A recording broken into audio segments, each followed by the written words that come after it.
कथा को सुनकर शनि प्रकोप से होगा लाभ। शमशान में जब महर्षि दधीचि के मांस पिंड का दाह संस्कार हो रहा था तो उनकी पत्नी अपने पति का वियोग सहन नहीं कर पाई और पास में ही स्थित विशाल पीपल वृक्ष के कोटर में 3 वर्ष के बालक को रख स्वयं चिता में बैठकर सती हो गई। इस प्रकार महर्षि दधीचि और उनकी पत्नी का बलिदान हो गया, किंतु पीपल के कोटर में रखा बालक भूख प्यास से तड़प तड़प कर चिल्लाने लगा। जब कोई वस्तु नहीं मिली तो कोटर में गिरे पीपल के गूदों फल को खाकर बड़ा होने लगा।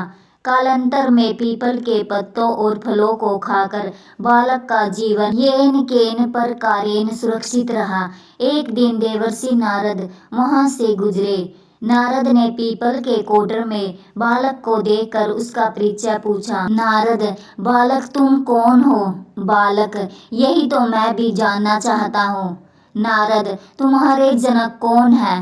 तब नारद ने ध्यान धर देखा। नारद ने आश्चर्यचकित हो बताया कि हे बालक, तुम महान दानी महर्षि दधीचि के पुत्र हो। तुम्हारे पिता की अस्थियों का वर्ज बनाकर ही देवताओं ने असुरों पर विजय पाई थी। नारद ने बताया कि तुम्हारे पिता दधीचि की मृत्यु मात्र 31 वर्ष की आयु में ही हो गई थी।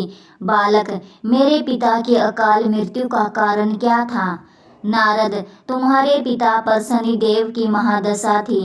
बालक, मेरे ऊपर आई विपत्ति का कारण क्या था? नारद, शनिदेव की महादशा। इतना बताकर देवर्षि नारद ने पीपल के पत्तों और गोदों को खाकर जीने वाले बालक का नाम पिपलाद रखा और उसे दीक्षित किया। नारद के जाने के बाद बालक पिपलाद ने अपनी दृष्टि मात्र से किसी भी वस्तु को जलाने की शक्ति मांगी।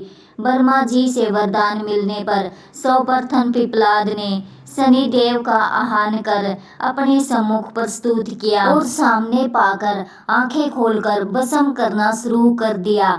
शनिदेव सशरीर जलने लगे। ब्रह्मांड में कोलाहल मच गया।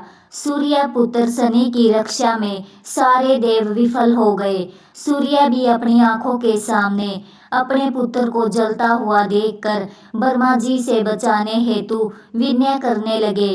अंततः ब्रह्मा जी स्वयं पिपलाद के सम्मुख पधारे और शनिदेव को छोड़ने की बात कही, किंतु पिपलाद तैयार नहीं हुए। ब्रह्मा जी ने एक के बदले 2 वरदान मांगने की बात कही।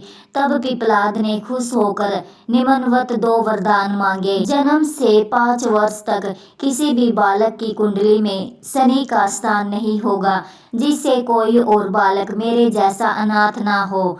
मुझ अनाथ को शरण पीपल वृक्ष ने दी है।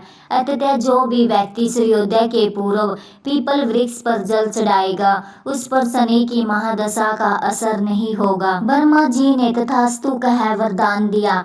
तब पिपलाद ने जलते हुए शनि को अपने ब्रह्मदंड से उनके पैरों पर आघात करके उन्हें मुक्त कर दिया, जिससे शनिदेव के पैर क्षतिग्रस्त हो गए और वे पहले जैसी तेजी से चलने लायक नहीं रहे। अतः तभी से शनि शनैश्चरति या शनैश्चर अर्थात जो धीरे चलता है वही शनैश्चर है कहलाए। और शनि आग में जलने के कारण काली काया वाले अंग भंग रूप में हो गए। संप्रति शनि की काली मूर्ति और पीपल वृक्ष की पूजा का यह धार्मिक हेतु है।